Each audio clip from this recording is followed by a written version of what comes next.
Say the final day of the ANC's 55th elective conference kicking off here at Newzroom this morning. Our team, as always, in those key positions, trying to give you blow-by-blow coverage of all of the important issues you need to know. Now, as we have this top 7 confirmed in the ANC, of course, these positions are incredibly important. Those people that make it into these top echelons of the governing party, as we've been telling you time and time again over the past 5 days, these are the people who make it ultimately into government. So let's bring in our reporter, Erin Bates, who's been with me here at Newzroom throughout the last 4 or 5 days.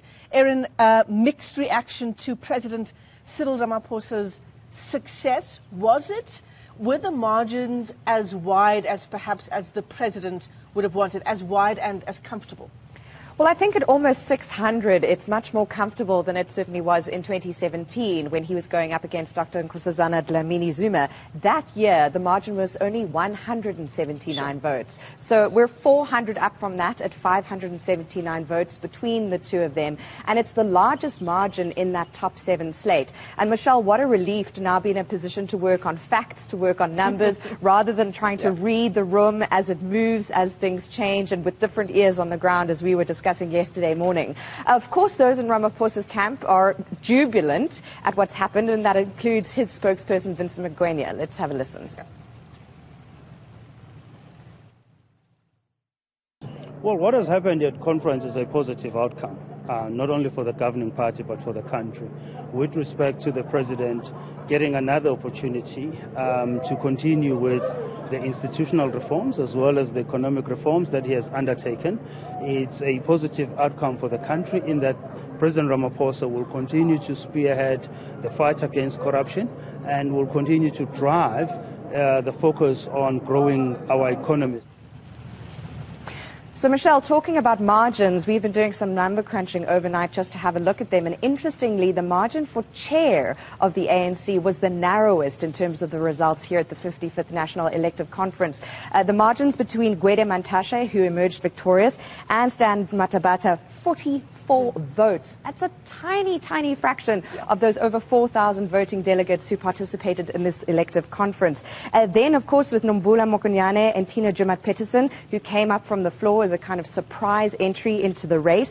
That margin higher, in fact, but not by much, at 50 votes for the first Deputy Secretary General. And then we move down to the interesting position, of course, of Treasurer General, Gwen Ramakgopa emerging victorious there, 157 votes ahead of Pule Mabe. And she, in fact, commented on some of her feelings after winning and making it to the top 7. Let's have a listen.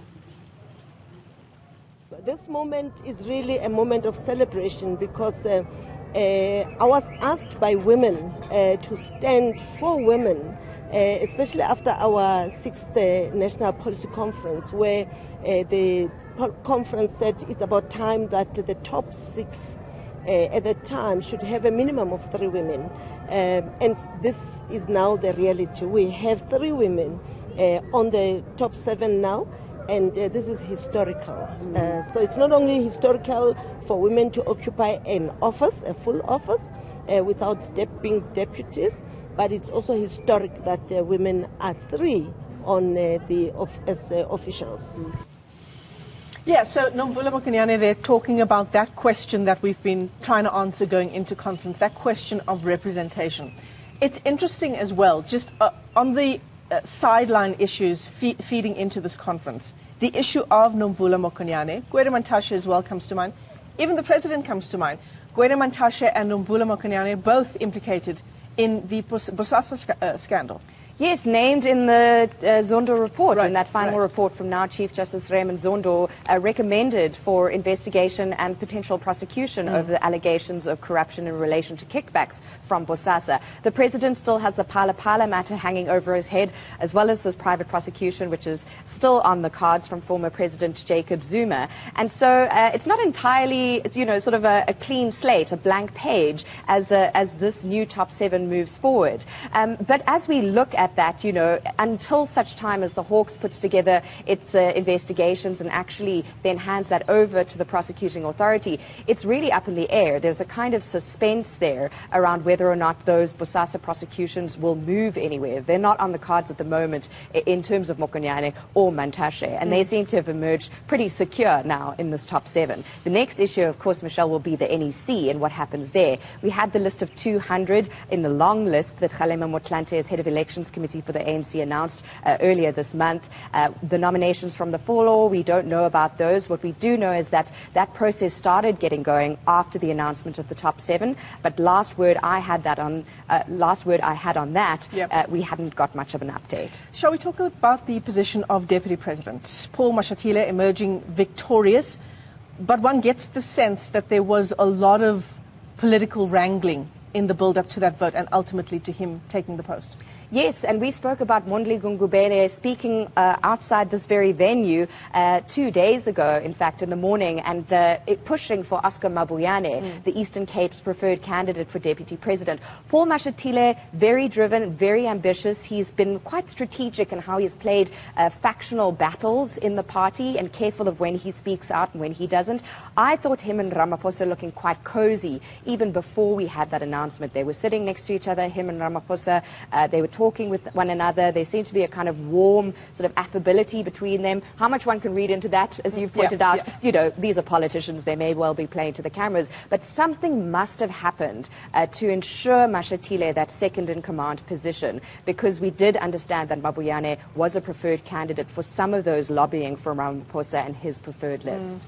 What else stands out for you when we look at this now top 7, not top 6 anymore, as we all change our lexicon when referring to the top structures of the ANC? Fikile Mbalula as Secretary General of the ANC, now incoming. Very interesting what he had to say about what his focus will be now. Discipline. Yes, he's telling us he's going to crack the whip and keep the ANC in line, in order. Quite a sort of big, boisterous personality. Of course, we know him as Transport Minister.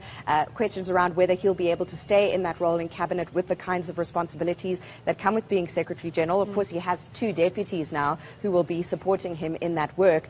But that was interesting. I think for me, the interesting thing is going to see how things play out with the NEC. What sort of disgruntlements and sort of resentments may Ramaphosa smooth over in terms of who he chooses for the NEC and who will emerge from the NEC if we have a cabinet reshuffle. Will Dr. Nkosazana Dlamini-Zuma face any sort of punitive measures over her vote in Parliament, for example? What will happen to Linziwe Sisulu? Those are the kinds of questions that are on my mind this morning. Let's not veer into the territory of speculation. I think we've done enough of that for the last 4 days.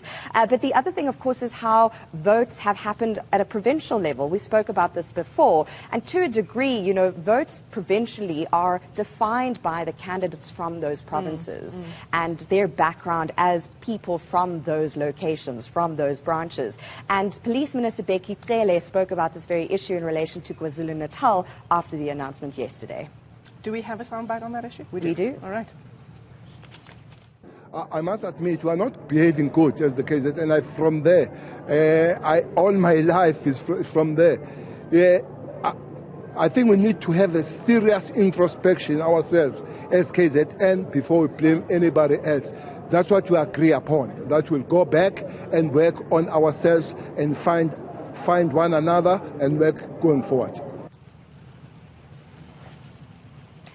So, Michelle, as I say, looking into today's proceedings, there are those commissions ongoing. The ANC now newly configured going into these meetings. I don't know if you got that sense, but I certainly felt, seeing delegates move through after that announcement, a sense almost of relief, as much as there were disgruntlements and disappointments and some triumphs, you could say, depending on people's alliances or allegiances, a sense at least that now we know what the lay of the land is for the leadership of the ANC until 2027, unless we have suspensions in light of prosecutions, that kind of thing. Yeah. So we look forward now to finding out what happens with the NEC, also for those commissions. And we did hear yesterday from Pule Mambe, outgoing spokesperson, that the president wants a final address at the end of conference by the new leadership. So we should see that panel of top 7 now presenting itself to the public, presenting itself to the party at large by the end of this conference. Erin, thanks very much indeed, giving us some of the important issues, the important sound bites coming out of what unfolded at conference yesterday. It's been a marathon 4 days. We heard from Erin was talking about issues around Nomvula Mokonyane insofar as Bosasa is concerned, Gwede Mantashe as well, implicated in the report by the Zondo Commission. That soundbite, just a correction on my part there, was of course with Gwenda Makgopa, who is the incoming Treasurer General of the ANC. So we're trying to keep our eyes on what's unfolding now, Ayanda, as we head into that issue around the NEC, those 80 members that will make up the National Executive Committee of the ANC. We've got our ears to the ground around that, and once the President and this incoming top 7 of the ANC does give that final address that Erin was alluding to, we'll of course bring it to you live right here from our position at Nasrec. It's back to you for now.